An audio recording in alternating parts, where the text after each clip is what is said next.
parents et amis avec Gilles Parent.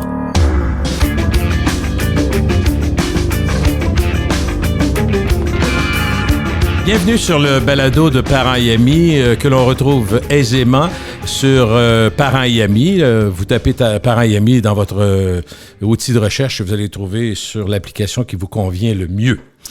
Mon invité aujourd'hui est un homme pour qui la santé des gens est fondamentale. Des fois, on parle de santé, on parle de bien manger. Je sais, quand je parle à Isabelle Huot, on a toujours l'impression que des gens disent « Ah non, j'ai acheté que... » Mais en réalité, c'est faux. Tout le monde est préoccupé par ça, d'une façon ou d'une autre. Tout le monde veut mieux aller, mieux vivre plus longtemps. Lui est professeur au département de kinésiologie de l'Université Laval, directeur scientifique de Vitam, Centre de recherche en santé durable. Ses intérêts de recherche portent sur l'obésité, le diabète, les maladies cardiovasculaires, sur la prévention par activité physique et une saine alimentation. Depuis plusieurs années, il est impliqué dans les grandes activités d'éducation, de mobilisation afin de prévenir les maladies chroniques dites de société. Il est intimement collaborateur au Grand Prix pas au Grand Prix, mais au Grand Défi Pierre Lavoie à titre scientifique. Il vient d'ailleurs de publier le livre La Révolution active. Bonjour Jean-Pierre Després, comment ça va? Bonjour, ben ça va bien. J'ai une petite voix nasillarde un petit peu. Là, on se remet d'un virus respiratoire, mais ça devrait aller. Rien de trop grave, non?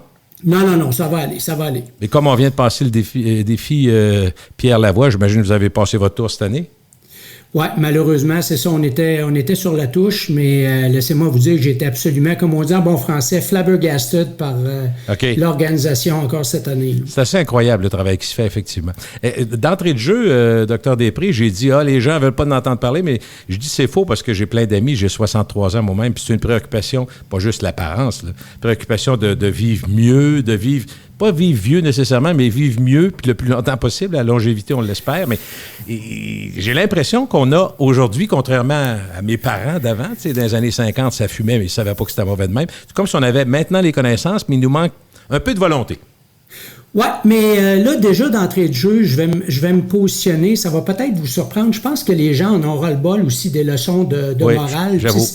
C'est ce que j'explique dans mon livre, que c'est un peu comme une bouteille que j'ai lancée à la mer ça, au mois d'octobre, là, ce livre-là qui s'appelle La Révolution active, puis pour lequel je retire aucune redevance de la vente parce que c'est mon cadeau à la population québécoise. Je voulais leur dire, saviez-vous que...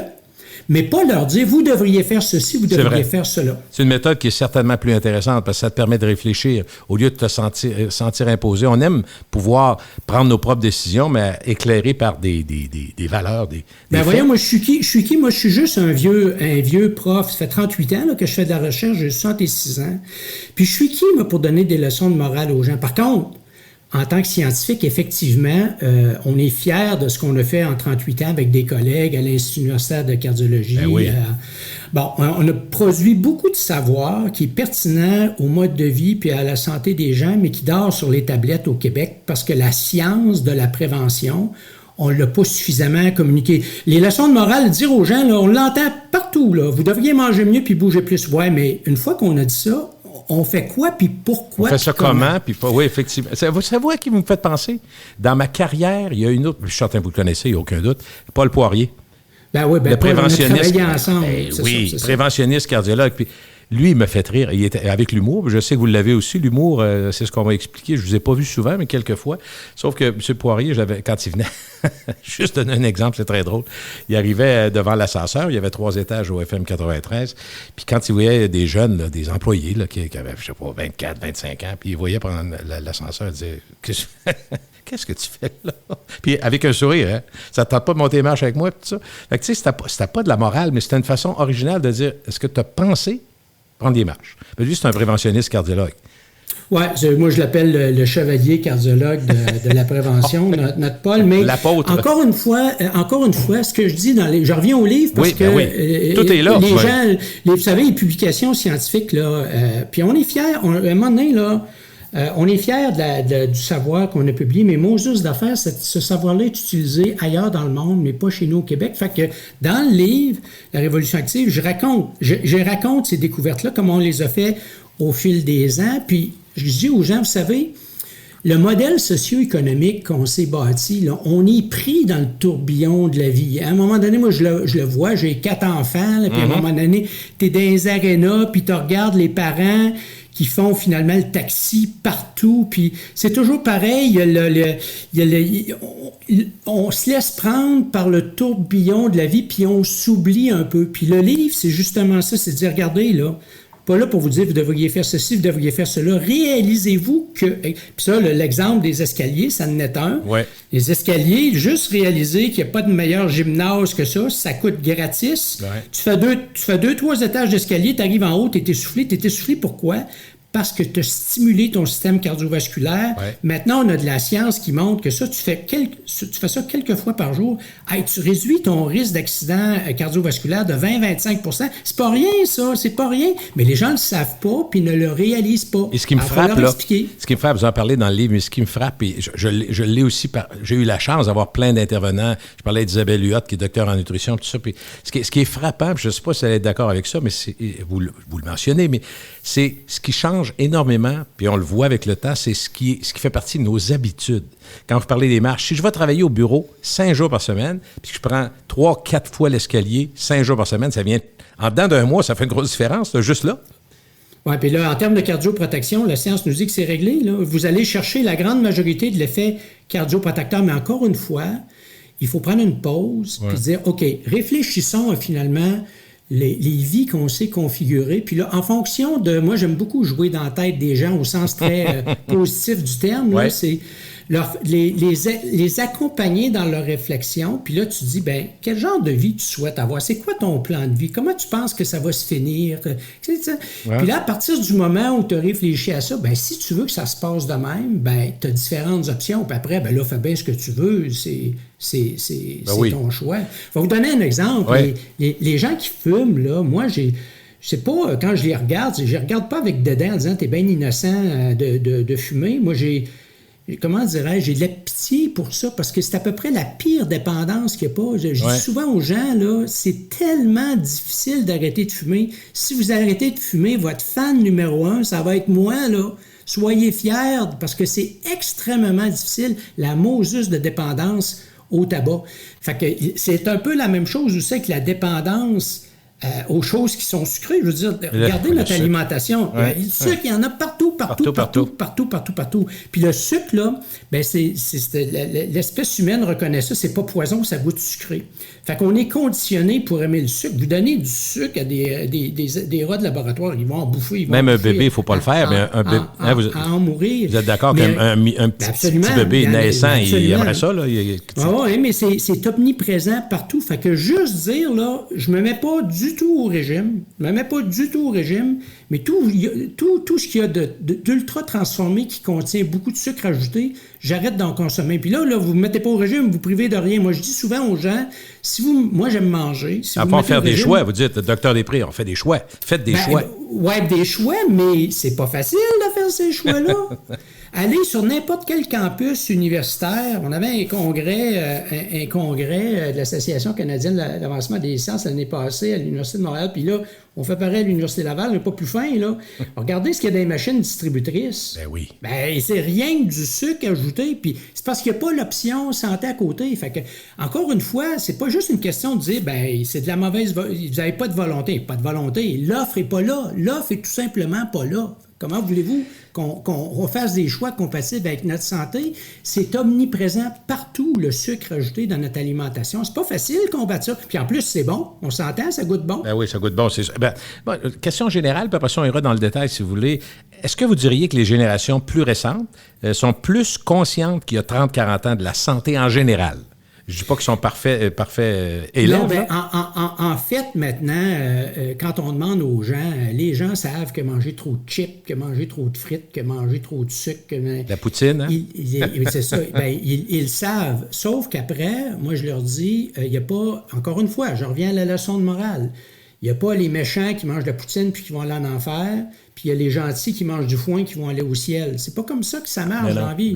C'est plus, à partir du moment...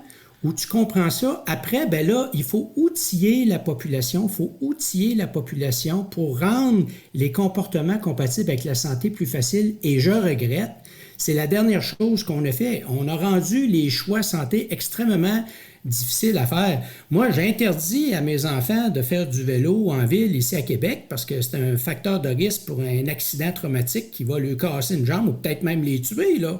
Je veux dire, puis là, je dis pas ça pour faire du sensationnalisme. Il faut que, si on veut, par exemple, une mobilité active, encore faut-il qu'on ait des environnements qui soient sécuritaires, sains. Tu ne veux pas marcher sur un boulevard routier pour décontaminer l'atmosphère parce que tu respires les gaz émis par les automobiles. Puis ça, il y a de la science qui montre bien ça aussi. Tu veux des environnements où, si tu veux aller marcher, ben, il va y avoir de la verdure, il va y avoir de l'air pur à respirer. Puis ça, ben, ça se fera pas en un claquement de doigts. Fait que oui, on est plus conscient. Par exemple, l'exemple que vous avez donné tantôt, on savait pas que fumer, c'était dangereux il y a 50, 60 ans. Bon, maintenant, on le sait. Mais il y a encore du monde qui fume malgré tout. Pourquoi? Parce qu'on l'expliquait tantôt, c'est une dépendance. C'est extrêmement très difficile d'arrêter, ouais. Puis il y a de grandes inégalités socio-économiques par rapport à la santé. Manger des fruits et des légumes, là, je regrette, mais quand tu es riche, c'est facile. Quand t'es pauvre, là, puis tu te bats pour ta survie, ben, le gros 2 litres de boisson sucrée puis le gros sac de chips, il te bourre, il te contente, il te donne du plaisir. Parce que t'as pas les moyens de te payer. Non, parce que le casseau de bleuet à 6,99, tu peux pas l'acheter. C'est ça, exactement. Ça fait que, encore une fois, le manger des fruits et légumes, c'est pas accessible à tout le monde. Je regrette. Est-ce que vous avez l'impression, des fois, d'avoir un petit rôle d'apôtre, juste de répandre la bonne nouvelle, les bienfaits d'une santé? Parce que vous-même, vous bougez, vous-même, ça fait longtemps que vous le faites, là. Avez-vous l'impression que, au moins, vos enseignements, puis les gens que vous voyez, que vous revoyez, que vous recroisez, ça donne des résultats, ou c'est des gens qui deviennent, eux aussi, mettons, des répandeurs de bonnes nouvelles? Parce que c'est souvent comme ça, quand tu es convaincu, tu convaincs. Oui, mais encore une fois, moi, je ne veux pas être un Jésus là, qui part. Non, mais ça, c'est très important. Encore une fois, j'en ai rien à cirer des leçons de morale, sauf que, effectivement, là, moi, j'ai 66 ans, ça fait 38 ans que je fais de la recherche, j'adore ces tablettes. Là, je me suis dit, un instant, là, il me reste encore quelques années avant d'accrocher mes patins, parce que j'aimerais peut-être faire quelques petites affaires pour moi et ma famille avant de lever les pattes, là. Mais il me reste encore quelques années, puis là, je me suis promis une chose. Et puis c'est pour ça que j'ai accepté avec beaucoup, beaucoup de plaisir de participer à cet enregistrement-là. Là, moi, s'il faut que je passe maison par maison pour dire, saviez-vous que... Pas dire, vous devriez faire ceci, cela. Non. Saviez-vous que...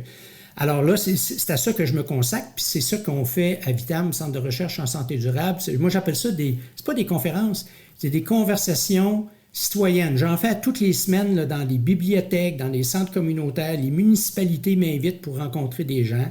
J'arrive avec le livre, puis je leur dis, saviez-vous que... Puis les gens disent, ben on savait pas. Ben, je veux dire, on sait que de mieux manger puis bouger plus, c'est bon pour la santé. Mais après ça, la science du mode de vie qui va nous permettre de grandir, d'avoir une vie d'adulte puis de vieillir en santé. On traite le vieillissement comme une maladie au Québec. Ça, les gens savent pas. Fait que ce livre-là, c'est un peu comme la cuisine raisonnée des sœurs dans le temps. Là. Il y a des outils. J'ai voulu qu'il y ait, puis je parle de 4 signes vitaux du mode de vie dans le livre. Je parle de 4 signes vitaux du mode de vie qui sont aussi importants que votre tension artérielle, que votre cholestérol, puis de savoir est-ce que vous faites du diabète ou pas, parce que ça, votre médecin de famille va s'en occuper. Le premier signe vital, ça s'appelle la condition cardio-respiratoire. C'est quoi la condition cardio-respiratoire? Je vous fais marcher vite sur le trottoir, puis vous êtes indûment essoufflé. Là. Votre fréquence cardiaque ça augmente de façon exagérée. Ça veut dire que vous n'êtes pas en forme.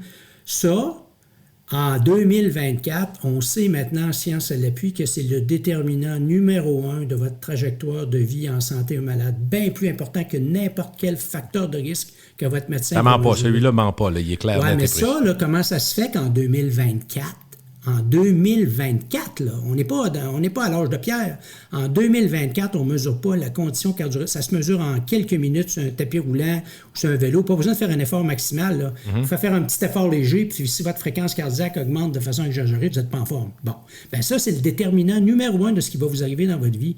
Hey, on est en 2024, on ne mesure pas ça. Tous les Québécois, les Québécoises doivent avoir accès à cette information-là. Pire que ça, le test navette, le test des bips que nos enfants et nos adolescents font dans les écoles. Oui. Bon, ben, tout le monde fait ça. Mes 4 enfants ont tous fait ça. Ben, ça, c'est un excellent test de terrain pour mesurer la condition cardio-respiratoire de nos enfants, de nos adolescents. Au Québec, on prend ces données-là, on les met à la poubelle. Ben voyons. Ben oui, c'est fou. Ça devrait être tout Québécois, Québécoise devrait connaître sa condition cardio-respiratoire. Pas pour faire des Alex Harvey d'eux autres. Ben non. Ceux qui ont une faible condition cardio-respiratoire, le 20-25% qui sont en faible condition cardio-respiratoire, bien ceux-là, on s'assurerait qu'on les fait bouger pour les sortir de la zone à risque, parce qu'eux autres, là, ils vont développer des maladies chroniques de société, là, encore une fois, science à l'appui, mais on ne fait pas. On prend ces données-là, on les met à la poubelle, imaginez. Alors ça, c'est le premier signe vital. Ouais. Après ça, le deuxième, c'est le tour de taille. Moi, je me bats contre le poids santé depuis plus de 30 ans, en disant, vos pinces personnes, mettez-moi ça à la poubelle. Ce que vous ne voulez pas avec le temps, c'est que cette fameuse graisse-là qu'on a découverte, ça, c'est une découverte de Québec, là, faite à l'Université Laval. Imaginez, à la fin des années 80, c'est pas d'hier, là, ça traduit mon âge. On utilisait l'imagerie, puis on scannait des abdomens. On s'était peut-être déjà parlé de ça, d'ailleurs. Oui, à la radio, il y a très longtemps. Ouais. Puis moi, j'appelle ça être gras par en dedans, là, l'obésité viscérale.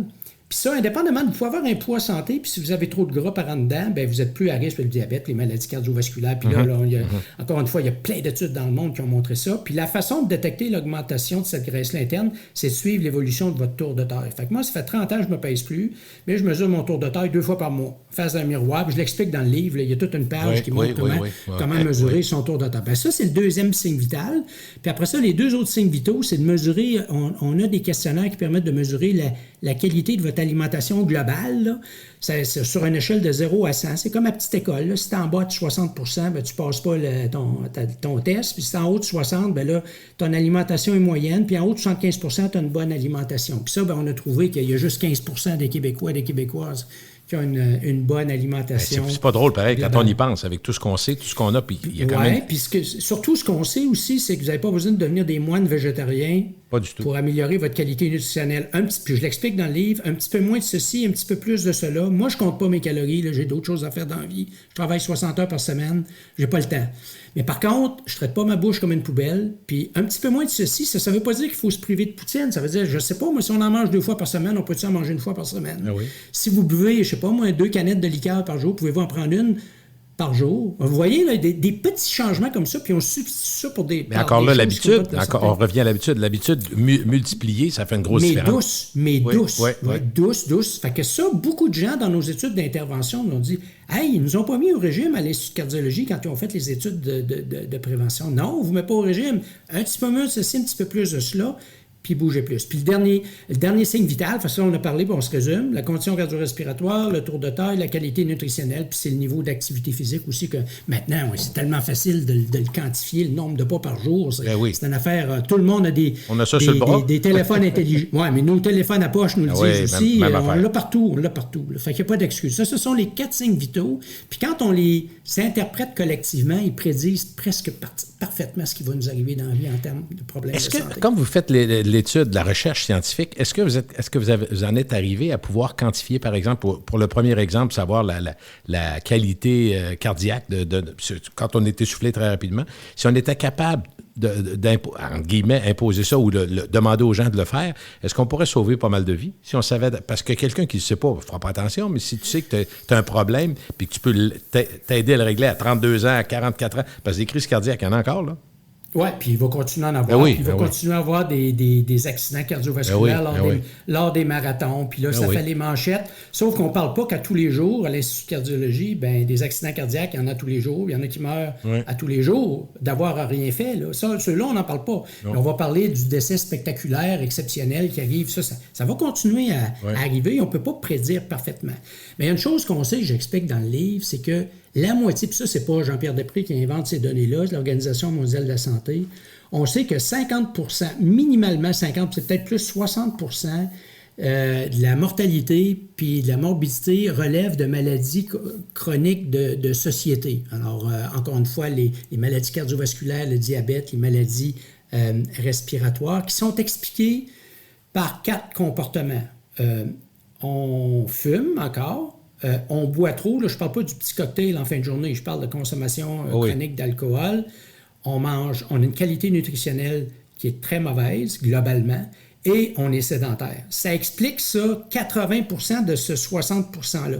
Fait que pour répondre à votre question, ben oui. Alors, juste, encore une fois, si doucement, on était capable de modifier ces signes vitaux-là, on aurait un impact en santé publique absolument spectaculaire. J'en parle dans le livre. Un exemple, là, la maladie chronique qui est un peu le porte-étendard des maladies chroniques de société, c'est le diabète de type 2, pas le diabète de type 1 qui se développe chez les enfants en bas âge parce que leur pancréas n'est pas capable de fabriquer de l'insuline. Mais je parle de ceux qui en fabriquent beaucoup d'insuline, mais le corps ne répond plus à l'action de l'insuline parce que ils sont sédentaires puis ils sont gras par en dedans, ils font de l'obésité viscérale. Bien, ils sont 1 million au Québec. 1 million de personnes. C'est une sur 8, 9. Oui, c'est fou, hein? Alors, si on était capable de recalibrer leurs habitudes de vie, puis ces gens-là, quand ils vont voir leur médecin de famille, même les médecins de famille qui sont... Moi, j'ai plein de chums qui sont médecins de famille, qui sont absolument convaincus de la pertinence et de l'importance des habitudes de vie, mais ils passent 10-15 minutes avec le patient. Ils n'ont pas l'expertise, ils n'ont pas les outils. On a des centaines et des centaines de kinésiologues bien formés. Les diététistes, les kinésiologues devraient envahir massivement tout notre système de prestation de services de santé de proximité, les groupes de médecine familiale. On l'a proposé d'ailleurs au gouvernement. Puis là, l'impact sera absolument spectaculaire parce que c'est la seule façon de gérer ces maladies chroniques de société-là. Puis là, qu'est-ce qu'on fait en ce moment? Bien, on empile les médicaments, tout simplement. Oui, puis malheureusement, on le dit, moi je le pense, mais je ne suis vraiment pas qualifié scientifiquement pour le dire, mais je disais à la blague, il y a 25 ans à la radio, s'il y avait une pilule pour maigrir, tu prends la pilule, tu maigris. Même s'il y a des menteurs dans la salle, il y a une gang qui le prendrait parce que c'est plus facile, tu n'as pas d'effort, puis c'est plus ça. Puis le Ozempic, on pourra en parler 2 secondes tantôt, je pense que ça tient un peu de ça. Mais moi, mon inquiétude, à vous écouter d'abord, il y a plein de choses qui me viennent en tête, comme bien des gens qui nous entendent, ceux qui ont commencé à faire du sport sur le tard. Gros avantage, c'est que même si tu commences sur le tard, tu as des bienfaits assez rapidement. Il n'est jamais trop tard. Non, c'est ça. Puis des gens qui vont dire, écoute, exemple, la population vieillit, oui, d'une part, mais c'est pas nécessairement juste les personnes qui vieillissent qui font pas attention. Je dirais même le contraire, selon certains endroits. Télétravail qui s'installe pour plusieurs, c'est un questionnement parce que tu es porté à moins bouger, surtout si tu travailles tout le temps assis chez vous. Et le rythme effréné des familles, des gens qui disent, j'ai pas le temps. Mais derrière ça, tous ceux qui font le changement, qui décident de graduellement changer, se rendent compte qu'ils ont plus d'énergie, qu'ils dorment mieux. Tu sais, c'est pas du jovialisme, là. La réalité, c'est quand tu bouges plus, tu manges mieux, tu es moins plein de soir, tu es moins bourré. Les bienfaits viennent vite aussi. Dans le fond, si la population l'essaie, d'après moi, il y a plusieurs qui l'adoptent. Est-ce que je me trompe? Oui? Regardez, c'est pas pour rien que des chefs de gouvernement, beaucoup de cardiologues, des gens qui travaillent très fort sont actifs physiquement. Regardez Jean-Yves Duclos, là, pour ne pas le nommer, je ne veux pas faire de politique partisane. Non, mais c'est un gars de Québec. C'est un gars de Québec, puis c'est un gars qui s'entraîne, puis il pourrait très bien, s'il y a quelqu'un qui pourrait bien dire j'ai pas le temps de m'entraîner. Le maire de Québec, il court à tous les jours. Le maire de Québec, le premier ministre du Canada, c'est un homme en forme, puis c'est des gens qui ont d'énormes responsabilités. Pour abattre la besogne, ils ont besoin de ça, c'est ça. Moi, je suis juste un modeste professeur d'université, mais je travaille 60 heures par semaine, puis ce qui fait qu'à 66 ans, je suis encore sharp, c'est parce que je me garde en forme, puis pour moi, c'est une question de qualité de vie, de productivité. Tu peux profiter beaucoup plus de la vie si tu es en forme. Sauf que moi, j'ai une chance que beaucoup de Québécois, de Québécoises n'ont pas. Je vais vous citer mon plus jeune de 14 ans qui dit « Papa, toi, quand tu fais de l'exercice, tu comprends tout ce qui se passe dans ton corps. Je suis un peu jaloux. » Vous savez quoi? Il a raison, le kid. Il a parfaitement raison. Puis c'est ça que j'aimerais que les Québécois et les Québécoises réalisent, c'est que il y a un savoir qui peut être expliqué simplement, qui peut le permettre de comprendre « Oh boy, si je fais bouger ce corps-là, je vais en retirer des bénéfices spectaculaires dans toutes les dimensions de ma vie. Évidemment, ma condition physique va s'améliorer, mais ma qualité de vie, ma santé physique, ma santé mentale, tout à fait. Mais ça, quand tu ne l'as pas vécu, tu ne l'as pas expérimenté, puis que tu commences, bien c'est là que c'est difficile. Parce que là, il faut changer des habitudes. C'est pas facile. Et c'est là qui est important, je l'explique dans le livre, si quelque chose est important, bien, il faut le suivre, il faut le mesurer dans le temps. Si vous allez voir votre médecin, puis là, faites de l'hypertension, la prochaine fois, vous mesurez. OK, là, on va faire attention, faites de l'hypertension. Mais là, je parlais de la condition cardio-respiratoire, c'est le déterminant numéro 1 de ce qui va vous aguer dans la vie, mais il ne mesure pas. Bon. Vous allez voir, Monsieur Parent, avez-vous bougé? Ah oui, je vous ai écouté, j'ai bougé.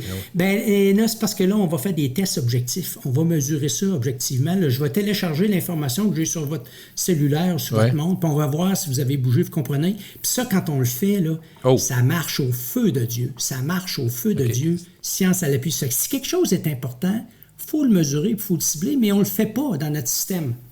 de santé. Non, effectivement. Je voulais prendre 2 secondes. Je ne veux pas m'étirer là-dessus, mais parce que j'ai regardé, je n'ai pas lu au complet votre livre, j'ai lu des grands pans, puis j'ai l'intention de continuer parce que ça m'intéressait beaucoup.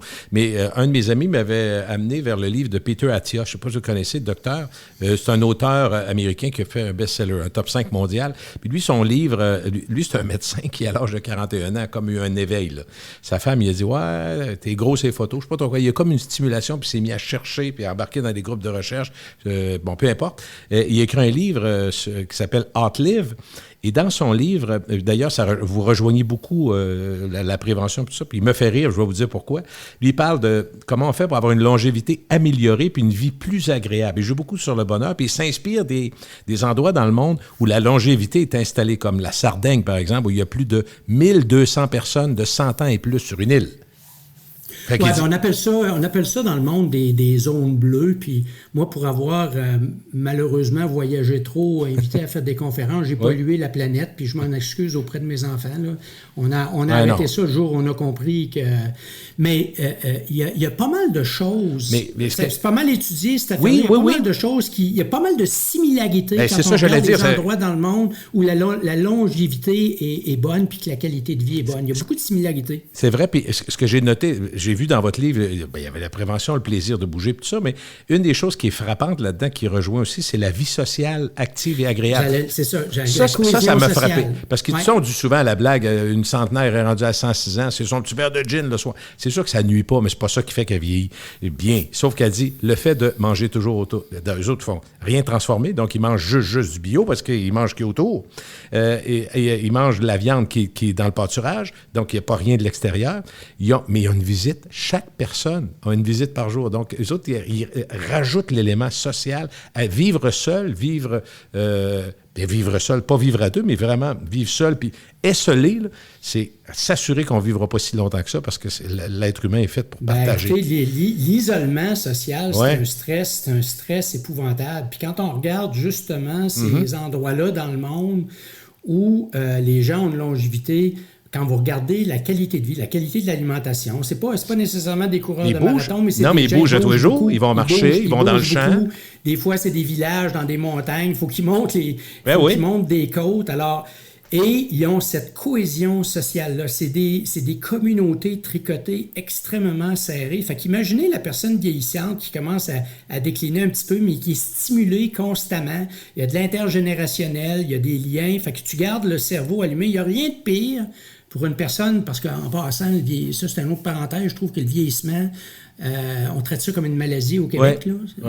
Et pourtant... Il n'y a rien de pire que l'isolement social pour une personne qui avance en âge. Fait que tu veux garder ton cerveau allumé, ben oui, il faut bouger, il faut manger adéquatement, mais se sentir comme ça qu'on a des amis, des vrais amis, là, pas des amis Facebook, là, des vrais amis sur qui on peut compter, ça donne, encore une fois, parce que vous savez, quand on est triste, quand on est stressé, quand on est anxieux, on sécrète des neurohormones qui vont accélérer aussi notre processus. Il y a de la science là-dessus maintenant, c'est plus comme avant. Là. Fait que c'est effectivement très important. Oui, juste pour terminer sur M. Attia, je veux juste vous dire, là où il me fait rire, c'est que je lis son livre, je suis rendu aux 3/4, puis il y a quand même de la science là-dedans, c'est-à-dire que sans être trop compliqué, il essaie d'expliquer comment ça marche, puis comment, tu sais, pour expliquer, pour qu'on comprenne, il prend pour acquis que les gens veulent peut-être mieux comprendre sans devenir des médecins, c'est pas ça. Là. Et à un moment donné, aux 3/4 du livre, il dit, si vous êtes tanné de lire tout ce que je vous dis là, prenez le livre, sacrez-le au vidange, mais faites-moi une promesse. C'est une promesse entre nous autres, là. Allez marcher, allez bouger, à tous les jours, bouger. Fait qu'il dit, au total de tout ce que j'ai dit, tout ce que j'ai écrit, tout ce que j'ai appris, toutes les recherches qu'on a faites, la base, c'est de bouger. Puis pas bouger, courir le marathon, mais bouger constamment, le plus souvent possible. Puis ça a l'air niaiseux, mais moi, je suis fier de dire aujourd'hui, du haut de mes 63 ans, que quand je vois sur les plaines d'Abraham des centaines de personnes qui marchent, des couples plus âgés, des plus jeunes, promènent le bébé, promènent le chien, tout ça. Alors que moi-même, je me rappelle qu'à 18-20 ans, je trouvais ça, donc bien, ce poche, tu t'en vas marcher. C'est les vieux qui marchent. Mais il y a quelque chose de nouveau parce que on n'arrête pas de se faire dire pour ne pas se blesser, pour pas ci, pour pas ça. Mon médecin me dit, moi, marche rapide, tu peux pas te tromper, mais marche le plus souvent possible. Raison. C'est vrai, hein? Oui, absolument, absolument. S'il y a une chose qu'on doit retenir de notre entrevue aujourd'hui, je suis tout à fait d'accord avec ça. c'est la forme d'activité physique la plus sous-estimée, la plus inclusive. Mais je reviens à ce que je disais tantôt, Oui. quand vous parlez de la Haute-Ville, là, Ouais. vous savez qu'il y a une différence dans l'espérance de vie des gens de la Haute-Ville versus la Basse-Ville. Hein. Tu vis dans la Haute-Ville, tu vis 7 ans plus vieux que dans la Basse-Ville. Aïe, aïe, je pensais pas que c'était autant. Ouais. Oui, et ça, c'est moi, comme citoyen, je trouve ça inacceptable. Ça veut dire que dans Basse-Ville, ben, les environnements pour marcher, ben, ils sont pas aussi beaux que dans la Haute-Ville. Marcher sur les plaines versus... C'est pas la marcher rivière dans Saint-Charles. un C'est pas pareil. un quartier industriel, c'est pas tout à fait pareil. Et ça, je dois saluer notre gouvernement de proximité, puis je ferai pas de politique partisane, parce que le maire Labaume aussi était pleinement conscient de ça, Oui. puis le maire Marchand, évidemment, aussi exposant 10, là, que ça, là, cet enjeu-là d'inégalité sociale dans l'espérance de vie, là, il faut régler ça. Parce que c'est le même système de gestion de la maladie qui soigne tout ce beau monde-là. Complètement. Ça montre à quel point les déterminants environnementaux des milieux de vie sont absolument essentiels à permettre aux gens d'avoir des trajectoires de vie en santé ou malade. Notre gouvernement de proximité comprend ça. Nos gouvernements plus loin que les gouvernements de proximité le comprennent moins. Oui, puis en même temps, c'est trop facile de juger sans savoir de quoi il s'agit. On pourrait ajouter à ça la pauvreté. Vous êtes d'accord que partout dans le monde, c'est souvent un signe d'espérance de vie plus basse, puis tout ça. Puis en même temps, je me rappellerai toujours toute ma vie. Moi, ça m'a marqué, puis honnêtement, ça a changé ma perception. À un moment donné, il y avait quelqu'un qui était interviewé, puis il voyait le panier de la personne, puis il y avait, mettons, 2 litres de Pepsi ou quelque chose comme ça dans... Il avait demandé à madame, vous avez des enfants, puis vous leur donnez du Pepsi, peu importe, c'est du crème soda, n'importe quoi. Elle avait dit, oui, mais c'est 89 cents, là, 2 litres. Moi, j'allais justement dire ça. En même temps, moi, je me sentais mal de juger. Je disais, attends un peu, qu'est-ce que je ferais, moi, si j'avais très peu d'argent, il fallait que je nourrisse 5 personnes. Je sais pas. Je peux pas juger. T'as 10 piastres dans tes poches, va acheter 2 litres de lait, va acheter 2 litres de boisson. Une livre de beurre, t'as busté déjà? C'est facile. Fait qu'avant de juger, effectivement, mais je vais revenir sur quelque chose là-dessus. Ouais. Parce que des fois, j'entends souvent ça. Hein, on va se soigner aux États-Unis, Ouais. les États-Unis. Bon. C'est le pays dans le monde qui dépense le plus par habitant en matière de services de santé, mais saviez-vous que ils sont 52e ou 54e dans l'espérance de vie de leur population. Pourquoi? Parce que les hôpitaux, là-bas, c'est des Hilton, là, c'est des palaces. Mais tu as 30-40 millions d'Américains qui n'ont pas d'assurance et qui n'ont pas accès à des services de santé. Fait qu'on a beau, des fois, un peu pester contre notre système de santé, mais au moins, l'itinérant a autant accès aux chirurgiens cardiaques ici au Québec que la personne qui est riche. Puis ça, on peut être très, très fier de ça. Parce que ça, ces inégalités sociales-là, en matière de services de santé, moi, j'aurais bien de la misère à vivre avec ça. Dites-moi, avec les études puis tout ce que vous avez fait, en fait, la chance de partager toutes ces informations-là au fil des années, les constats que vous avez faits, est-ce que, évidemment, faudrait renverser la tendance qu'on a de guérir surtout, au lieu de mettre l'accent sur la prévention. Mais est-ce qu'il y a espoir? Est-ce qu'on s'en va vers la bonne direction? Est-ce que c'est... Parce que j'ai l'impression que le gouvernement fait la sourde oreille, puis il y a des... Si on calculait pour vrai les coûts, parce que tout est coût, hein, tout est budget, tout est coût, tout est argent, c'est probablement beaucoup moins cher à moyen et à long terme de prévenir que de guérir. Oui, je vais vous donner un chiffre, M. Parent. 4 ans. Les gouvernements, gouvernent 4 ans. Fait que ça peut pas se passer par là. Moi, j'ai pris, c'est pour ça que j'ai... OK, la réélection est plus importante que... je comprends. La Révolution active, ce livre-là, c'est un peu comme une bouteille que j'ai envoyée à la mer. Je me suis dit, OK, là, maintenant, ça marche pas par cette voie-là. On va raconter l'histoire, on va avoir des conversations avec les citoyens, puis on va voir où ça nous mène. Bien là, vous savez quoi? C'est des milliers de bouteilles qui me reviennent. Et, ça doit être le fun, par exemple, parce que vous avez mis du temps à faire ce livre-là, là. Il fallait que je le fasse. Moi, j'en sentais l'obligation morale. Mais c'est pas vrai que moi mourir puis que j'aurais pas raconté l'histoire de nos découvertes aux gens. Mais là, j'ai des milliers de bouteilles. Puis là, comme je vous disais tantôt, là, il n'y a pas une semaine où je vais pas quelque part dans un centre communautaire, dans une municipalité, puis j'ai dit aux gens, je vais aller n'importe où, ça coûte gratis. Si j'ai à dormir, faites juste m'héberger, c'est tout, là. Mais je vais vous raconter cette histoire-là. Puis là, je le vois parce que je reçois des témoignages de gens qui disent « Ben là, vous n'êtes pas venu me donner une leçon de morale, mais là, enfin, je sais quoi faire. » Puis là, les gens me racontent leur histoire. Hey, c'est tellement, tellement motivant. Mais maintenant, ce qu'on veut, c'est s'assurer, c'est que tout le monde ait accès à ce savoir-là, à cette boîte à outils-là. Là. Tout le monde doit y avoir accès. Puis ça, ben oui, il y a un gouvernement qui devra faire des efforts à la matière parce que je trouve qu'ils le font pas. Mais moi, là, je suis bonne valeur. Mon énergie en ce moment, c'est d'avoir des jases, des conversations citoyennes avec les Québécois et les Québécoises là-dessus. Puis dans le fond, un par un, une par une, c'est des gens qui changent leurs habitudes, ça vous fait plaisir, parce que dans le fond, le but, c'est ça. On ne peut pas non plus tout guérir, tout changer. Mais sauf que à partir du moment... Puis moi, je pense que ça peut devenir... Quand je parlais d'apôtres tantôt, c'est des gens convaincus convaincent d'autres personnes. Puis peu importe le moyen, tous ceux qui sont... Le meilleur exemple... C'est drôle parce que, dans le fond, la vie est un peu de même. Vu qu'on est sociaux, dans le fond, si je décide, moi, d'aller... Je sais pas, moi, je m'en vais en Espagne pour la première fois. Mes amis sont allés en Espagne. Je vais faire quoi? Il y a plein d'outils en ligne, mais j'aime bien mieux parler à mes amis. Vous êtes allés là, puis qu'est-ce que vous avez aimé, que vous n'avez pas aimé. Fait que c'est la même chose pour le sport, puis pour les gens qui ont changé leur mode de vie. Comment ça que tu as fait ça? Tu jases avec eux autres. Finalement, ça va t'influencer plus que n'importe quoi. Vous qui parlez à quelqu'un, qui parle à quelqu'un d'autre. Moi je pense que cette chaîne-là est vraiment importante. Ouais, moi, je rêve, ça, c'est un très bon point. Moi, je rêve d'une communauté je les appelle, moi, de champions, de championnes, du monde là, qui sont très occupés sur le plan professionnel, de tout âge, de toutes sortes d'horizons, des artistes, des sportifs, tout ça, des sportifs retraités, là, parce que on s'entend que quand tu es un athlète, ben là, tu t'entraînes, mais là, c'est parce que tu es... Mais une fois que tu as fini ta carrière d'athlète, d'ailleurs, il vient de sortir un papier là, dans un journal de cardiologie américaine qui montre que l'espérance de vie des anciens joueurs de la NFL au football, c'est pas rose. Là, c'est vraiment pas rose. Parce qu'une fois que la carrière est finie, l'athlète est quasiment mis au vidange, là, puis il vieillit prématurément, puis ça tombe. Il est magané, autrement dit, par les efforts fous, là. Ils sont toujours blessés. Oui, mais c'est parce qu'après, il faut continuer à prendre soin de soi. Là, on s'entend. Fait que moi, je rêve de ça, d'une communauté de champions, de championnes, mais championnes au sens très large du terme, de toutes sortes d'horizons professionnels. Prenez, par exemple, encore une fois, là, le premier ministre du Canada qui s'entraîne. Voyons donc, il a le temps de s'entraîner. Il travaille 7 jours par semaine. Oui, il s'entraîne. Parce qu'il veut rester au sommet de son... top of your game. Tu veux rester... Mais c'est une priorité. C'est probablement... Quand tu le mets comme priorité, tu le trouves, le temps?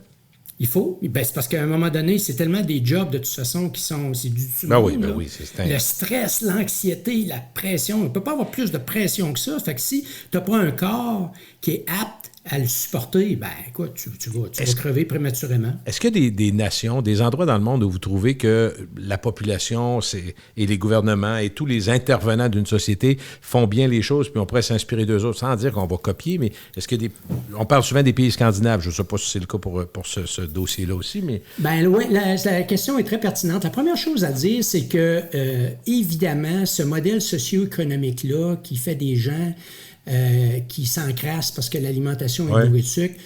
C'est partout dans le monde. Même dans les pays scandinaves, il y a des gens qui sont sédentaires. Même en Chine, on voit des obèses. On ne voyait pas ça. Là. En Chine, ça, c'est la caricature. On pourra y revenir tantôt. Là, c'est pire que pire parce qu'ils ont une mauvaise génétique. Pour ça, ils ne peuvent pas se permettre de grossir.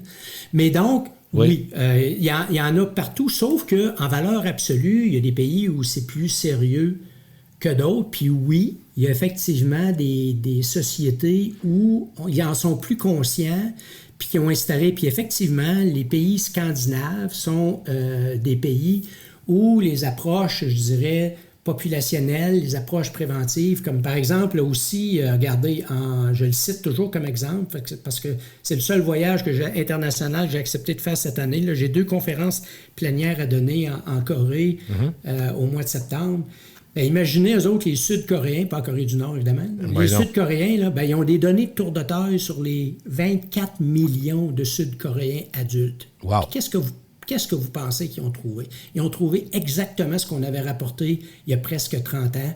Pour un poids donné, plus les Sud-Coréens adultes ont un tour de taille élevé, même chez ceux qui ont un poids normal, plus le risque d'être malade, plus le risque de mortalité est élevé. Eux autres, ils ont des mesures de tour de taille chez tous les Sud-Coréens adultes. Alors que nous, on parle encore du poids santé dans les campagnes médiatiques, on parle de la perte de poids.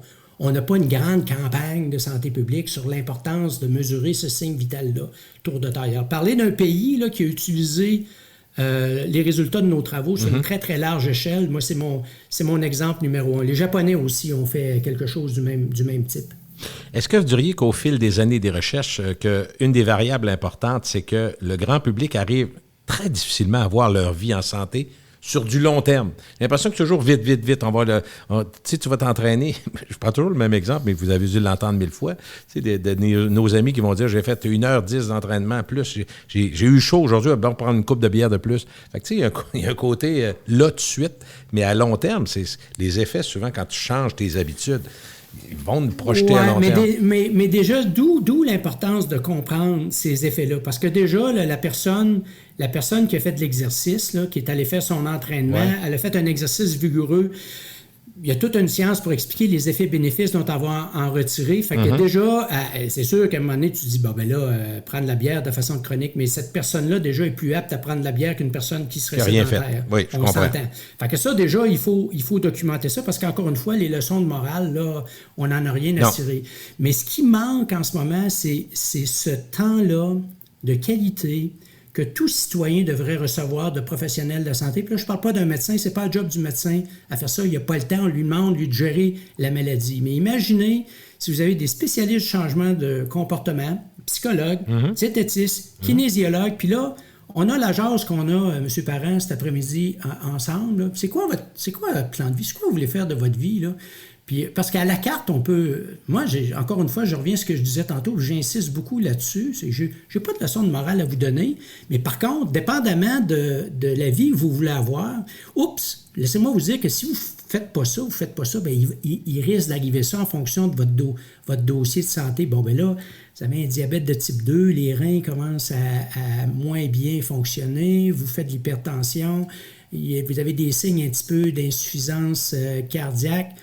Il est encore tôt, là, dans le processus. On peut faire ça, puis ça va donner ça. Ça vous tente-tu? Puis après, ben, c'est parce que si vous le faites pas, ça vous regarde. Mais voici ce qui risque d'arriver. On connaît les conséquences. À ce moment-là, on connaît les conséquences. Mais ça prend du temps, là. Ça prend du temps puis de l'expertise pour le faire. Mais ce qu'on sauverait en bout de course, ce serait spectaculaire. Qu'est-ce que vous pensez? Quelle a été votre première réaction à voir le tsunami provoqué par la prise d'Ozempic et tous les dérivés, qui sont le reflet, selon les spécialistes, de la tentation de résultats rapides sans effort. Mais non, on sait que c'est important pour ceux qui font du diabète. Là. Je veux pas enlever ça. Là, mais on va quand même prendre le temps de dire que, vous savez, ce qu'on a découvert, puis le chercheur s'appelle Dan Drucker, là, qui est à l'Université de Toronto, il aura peut-être un prix Nobel pour sa découverte. Lui, il travaillait sur des hormones que libèrent nos intestins quand on mange. On appelle ça des incrétines. Alors, l'intestin, on pensait avant que c'était un sac à vidange. Là. Ça digérait à bouffe, puis là, on envoyait ça ailleurs. Ouais, on envoyait ça dans nos tissus comme source d'énergie, mais là, on a réalisé que c'était un organe qui sécrétait des molécules qu'on appelle des incrétines. Puis ces molécules-là, chez les patients qui ont un diabète de type 2, les cellules intestinales deviennent paresseuses puis en sécrètent moins, puis c'est ce qui fait que votre glycémie augmente. Alors lui, Dan Drucker, ce qu'il a montré, c'est que ces incrétines-là, lorsque leurs niveaux sont plus élevés, bien, ils améliorent l'effet de l'insuline. Ça baisse la glycémie. Fait que là, déjà, ça a conduit le développement d'analogues de ces molécules-là parce que ces incrétines-là, ils ont le défaut d'être dégradées en 5 minutes. Leur demi-vie est très, très courte. Fait que, donc, il fallait trouver, puis c'est ce que l'industrie pharmaceutique a réussi à développer, c'est des analogues de ces incrétines-là, mais stables, qui sont dégradées beaucoup moins rapidement. Alors, ces molécules-là sont plus stables longtemps dans le sang. Fait que là, tu as le même effet que ces incrétines-là, sauf que comme l'effet est prolongé. Et là, ce qu'ils se sont rendus compte en faisant les études chez des patients qui avaient un diabète de type 2, c'est que les patients, ils avaient mal au cœur, ils avaient des nausées, ils mangent à moins, puis ils perdaient du poids. Alors là, il y a eu toutes les études cliniques qui ont montré que c'était utile dans le traitement de la glycémie des patients qui ont un diabète de type 2. Mais comme ces patients-là perdaient du poids, beaucoup de poids, ils se sont mis à faire des études chez des patients avec de l'obésité. Puis là, ils ont montré effectivement qu'il y avait des pertes de poids qui étaient substantielles. Et ça, moi, je peux vous dire, ça fait assez longtemps que j'étudie l'obésité. Oui. Il y a eu plein de molécules que l'industrie pharmaceutique a essayé de développer au fil des ans, puis ça a toujours fini de même. Une utilisation abusive, le Far West complètement anarchique de ces molécules-là, parce qu'à partir du moment où quelque chose fait perdre du poids, bien, tout le monde, beaucoup de gens en veulent. Ça fait que pour se résumer sur ces molécules-là, la science derrière ces molécules-là est robuste, est excellente. Alors là, le défi maintenant, c'est de les utiliser chez les bons patients. OK. Et puis moi, encore une fois, je ne suis pas là pour donner des leçons de morale. Si quelqu'un veut perdre du poids parce que sur le plan de sa santé mentale, c'est important. Moi, je ne juge pas. Mais il y a effectivement un créneau très important dans, j'appellerais ça, mais de la boîte à outils, des médicaments qui seront disponibles pour les médecins pour soigner les patients, qui prennent en charge les patients qui ont un diabète de type 2. Alors, ces molécules-là sont véritablement révolutionnaires, mais maintenant, il faut s'assurer qu'ils sont utilisés de façon adéquate, parce que là, la question se pose, est-ce qu'on va donner de l'Ozempic à la planète pratiquement entière, au quart de la population mondiale? C'est un modèle économique absolument pas viable, alors que, encore une fois... Au prix que ça coûte, il va y avoir encore des classes sociales qui vont être ben là, c'est clair oui. que parce que ça coûte très, très cher. Puis l'autre affaire, M. Parent, c'est que, mettons que vous avez 35 ans, puis qu'on vous met sur l'Ozempic, bien, vous avez 35 ans, là. Il y a des études, puis j'en ai parlé dans une des chroniques que j'ai publiées dans le Journal de Québec, Journal de Montréal, qui montrent que lorsqu'on arrête d'en prendre, bien évidemment, l'effet de la molécule part. Fait que les gens reprennent le poids. Puis les études ont montré que quand tu arrêtes, bien, tu reprends le poids. Sauf qu'il y a une étude scandinave qui a montré que si, en plus de donner de l'Ozempic, on faisait faire de l'activité physique, de l'exercice aux patients, lorsqu'on arrêtait l'Ozempic, bien, compte tenu du fait que ces patients-là continuaient à faire de l'exercice, ils reprenaient moins de poids. Okay. Fait que là, ça s'en vient très intéressant parce que ça pourrait constituer... Ça pourrait être un duo, mettons, accompagné.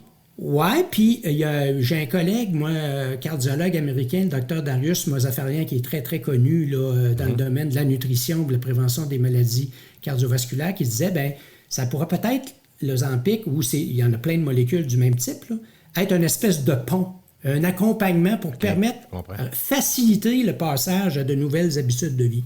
Ça, c'est pas inintéressant comme ça pourrait être encourageant, parce que les gens veulent perdre du poids, dans le fond. Bien, c'est parce qu'au départ, imaginez, là, vous avez perdu 40 livres, bien, ça devient plus facile. Hein? C'est moins difficile. C'est pas comme monter l'Himalaya. Là. Vous dites, ben là, maintenant, aller prendre ma marche, c'est pas mal plus facile. Fait que ça pourrait être effectivement un pont. Il y a des études qui sont faites à cet effet. Fait que là, il y a du potentiel là-dedans. Mais juste dire, ben là, on a un problème, on a une solution. L'Ozempic, c'est la solution. Ça, c'est évidemment, c'est une simplification. Là. Je voulais prendre 2 secondes pour parler des angles d'approche pour vous, les intervenants, chez des gens qui ont perdu le contrôle de leur corps, qui vivent le dégoût de leur personne, qui se trouvent gros, moches, et dans un monde surtout, on n'a pas parlé encore, mais où les réseaux sociaux nous invitent à être parfaits. C'est que ça devient, là, vous allez me dire que c'est le côté psychologique, mais c'est tout ça joue ensemble, mais on est dans, tu sais, je disais à la blague. Ben, je nommerai pas de nom, mais j'ai beaucoup de gens. Évidemment, c'est un petit peu connu là, que je me suis intéressé à l'obésité toute ma vie. Oui.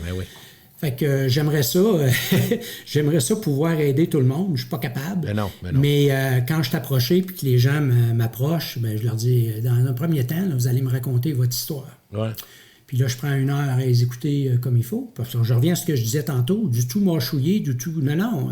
C'est quoi que tu as traversé dans ta vie qui a fait que tu es rendu là où tu es rendu? Puis j'ai dit, il y a une chose, on parlera jamais de poids. Puis ça les surprend toujours au début. Ouais, mais regarde-moi, je pèse 300 livres. Non, on ne parlera pas de poids. Mais toi, même si tu pèses 300 livres, tu peux vivre en athlète. Est-ce que tu vis en athlète? C'est quoi que ça fait un athlète? Ça dort bien, ça a une vie rangée, ça boit modérément, ça mange bien, puis ça bouge. Ça, t'es tout capable de faire ça. À ton niveau puis à ton rythme. Puis ça, si tu fais ça, tu vas considérablement améliorer ta santé, même si tu ne perds pas de poids.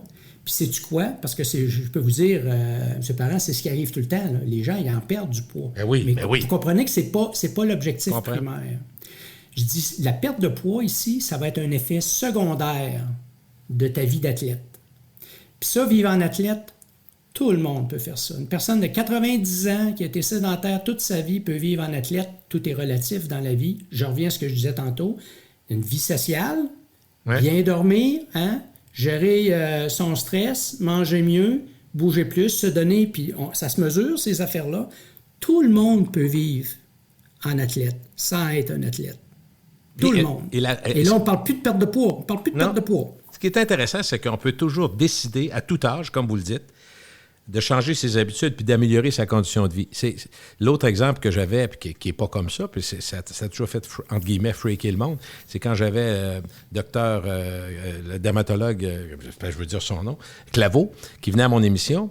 Lui, il disait, c'est plate, mais les gens qui arrivent à 50, 60 ans puis qui ont un cancer de la peau, je leur dis, c'est parce que vous n'avez pas mis de crème quand vous aviez 6 ans, 7 ans, 8 ans. Vos parents ne savaient pas, ils mettaient de la crème. Quand tu avais un coup de soleil, ils mettaient de la crème pour enlever. Mais voyez-vous, ça, c'est le contraire. C'est-à-dire que souvent, ce que tu as fait de jeune va apparaître plus vieux. Fait que c'est difficile de se préparer. Tout comme des femmes qui vont dire, ma peau est flétrie à 65 ans, il aurait fallu que je mette de la crème à 20 ans. Mais dans le cas de la santé en général, le tonus, on est capable n'importe quand, n'importe quand, n'importe quel âge, de changer ses habitudes et avoir un effet assez rapidement.